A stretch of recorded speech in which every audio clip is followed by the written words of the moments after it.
Easy Indian recipes 1K. இன்னைக்கு நம்ம இந்த சீசனுக்கு ஏத்த மாதிரி ஒரு ரெசிபி தான் பண்ண போறோம். நல்ல ஸ்பைசி மேங்கோ பச்சடி பண்ண போறோம். இது வந்து மாங்காய் சம்மந்தி அப்படினு சொல்லுவா கேரளால. இது ரொம்ப ஈஸி ஆனா டேஸ்ட் வந்து வேற லெவலா இருக்கும். இது எப்படி பண்ணணும்னு பார்க்கலாம். இது வந்து ரெண்டு விதமா பண்ணலாம்.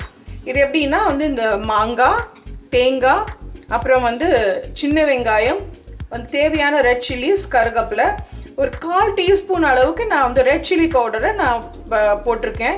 இதெல்லாம் ஃப்ரை பண்ணியிருக்கேன் கோகோனட் ஆயிலில். உங்களுக்கு ஃப்ரை பண்ண வேண்டாம்னு நீங்கள் அப்படியே இதை ராவாக கூட போட்டு நீங்கள் செஞ்சுக்கலாம்.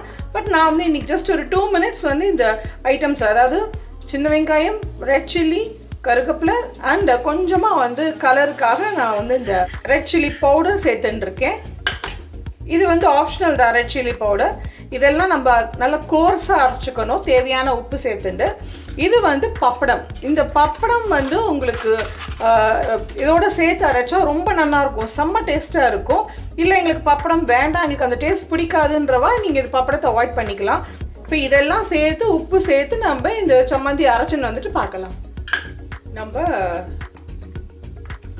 ஸ்பைசியான மாங்காய் சம்மந்தி ரெடி பண்ணிட்டோம். இது வந்து நல்ல சுடுற சாதத்துக்கு இதை தொட்டுண்டு சாப்பிட்டாக்கா செம்மையாக இருக்கும். எக்ஸ்ட்ரா 2 படி சாதம் நம்ம சாப்பிடுவோம், அந்த அளவுக்கு இது டேஸ்டியாக இருக்கும்.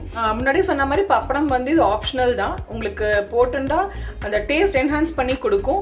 எங்களுக்கு அந்த பப்படம் டேஸ்ட் பிடிக்காது அப்படின்னா அது நீங்கள் அவாய்ட் பண்ணிக்கலாம், நோ இஷ்யூஸ். பட் பப்படம் வந்து ரொம்ப டேஸ்டியாக இருக்கும். அந்த உங்களுக்கு அந்த கன்சிஸ்டன்சியும் ரொம்ப அழகாக மேனேஜ் பண்ணி கொடுக்கும். அண்ட் இதில் வந்து நீங்கள் உங்களுக்கு ரெட் சில்லி பவுடர் ஃபுல்லாக போட்டுருந்தாலும் இன்னும் கொஞ்சம் டார்க்கர் கலர் கிடைக்கும்.